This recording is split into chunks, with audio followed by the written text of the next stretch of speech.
Single finger.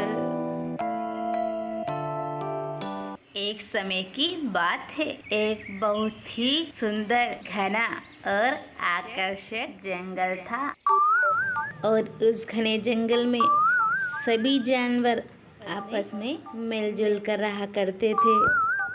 उस घने जंगल के काफी अंदर एक गुफा हुआ करती है और उस गुफा के अंदर एक बाघ रहता है। वह बाघ बहुत ही ज्यादा खड़ूस रहता है और उसको अपनी ताकत पर घमंड रहता है। तो दूसरी ओर एक छोर पे चूहा रहता था। वह चूहा बहुत ही ज्यादा नटखट और शरारती था।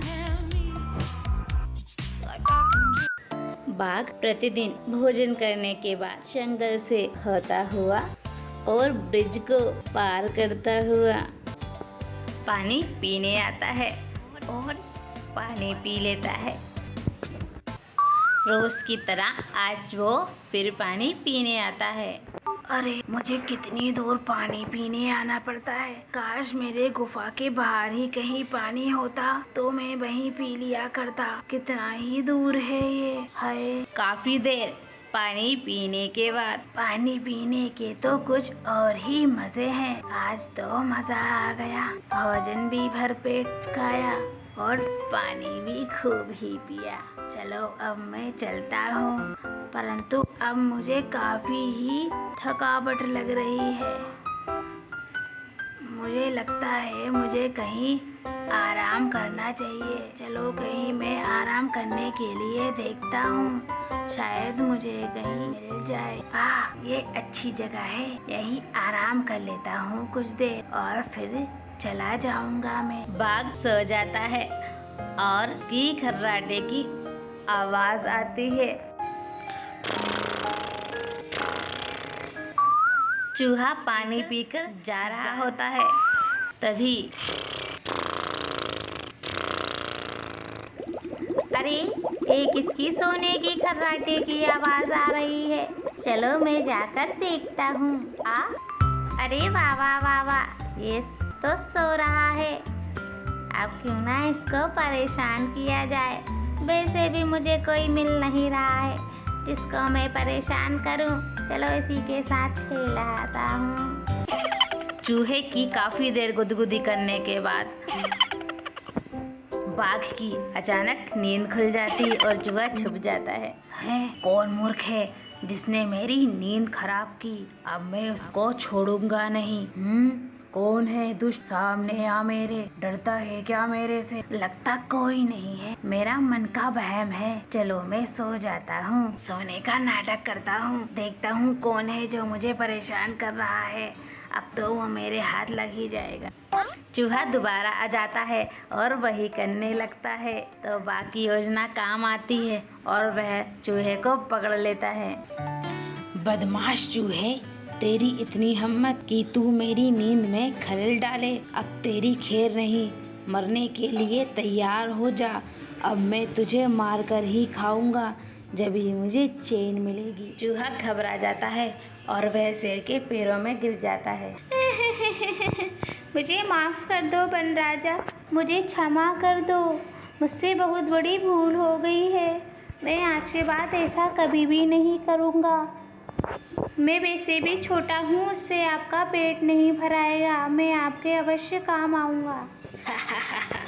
मैं काफ़ी ताकतवर हूँ और तू छोटा सा चूहा मेरे क्या ही काम आने वाला है। चलो ठीक है, मैं तुझे छोड़ देता हूँ, परंतु आज के बाद तूने कभी किसी को सताया ना तो तुझे मैं छोड़ने वाला नहीं हूँ, याद रखना तू। ठीक है वन राजा, मैं चलता हूँ अब। चलो अब मैं भी अपने गुफा की ओर चला जाता हूँ। बहुत ज़्यादा समय हो गया है, अब मैं अपने गुफा में ही आराम करूँगा। इस नटखट चूहे ने तो मेरी नींद में खलल डाल दिया है। चलो चलता हूँ मैं। रोज की तरह जब बाघ पानी पीने जाता है और वह कुछ सोचता हुआ जा रहा होता है, किसी शिकारी ने जाल फैलाया हुआ होता है और वह बाघ उस जाल में फंस जाता है। अब मैं इससे कैसे निकलूंगा? मुझे तो कोई रास्ता समझ नहीं आ रहा है। अब मैं क्या करूं? चलो यहाँ पे किसी को आवाज देता हूँ, हो सकता है कोई मेरी मदद के लिए आ जाए। अरे मुझे बचाओ, कोई है क्या? मेरी मदद करो, मुझे किसी शिकारी ने यहाँ जाल में फंसा दिया है। कोई है क्या? अरे कोई भी नहीं है क्या? मेरी मदद करो। अरे ये आवाज़ कहाँ से आ रही है? ये आवाज़ तो मुझे कुछ जानी पहचानी सी लग रही है। लगता है कोई मुसीबत में है। चलो मैं उसकी मदद करने चलता हूँ। पता नहीं कितनी परेशानी में होगा बेचारा। चलो मैं जल्दी जल्दी चलती हूँ। तुम तो जाने पहचाने से लग रहे हो। हाँ, अरे हाँ, तुम तो वही हो जिसने मुझे बचाया था। मैं नटखट था मेरी शरारत की वजह से। हाँ, अरे मुझे याद आ गया है। अरे चूहे, ये बात करने में समय नष्ट ना कर। अभी शिकारी आ गया तो मुझे यहाँ से ले जाएगा। चल अब मेरी जल्दी जल्दी मदद कर दे, ठीक है ना? और इस जाल से मुझे मुक्त कर दे। मैं तेरा बहुत ही ज़्यादा आभारी रहूँगा। और चूहा जल्दी जल्दी जाल को काट देता है और बाघ को जाल मुक्त कर देता है। बहुत बहुत धन्यवाद तुम्हारा छोटे चूहे, तुमने मेरी मदद की है। मैं तुम्हारा आभारी रहूँगा। मैंने तो तुम्हें तुच्छ समझा था, परंतु तुम मेरे काम आ गए। बहुत बहुत धन्यवाद। मैंने तो कहा था वनराज कि मैं किसी न किसी दिन अवश्य काम आऊँगा। तो देखिए आज मैं आपके काम आ ही गया ना। तो वनराज कभी भी किसी छोटे को इतना तुच्छ नहीं समझना चाहिए और उसकी सहायता ज़रूर करना चाहिए।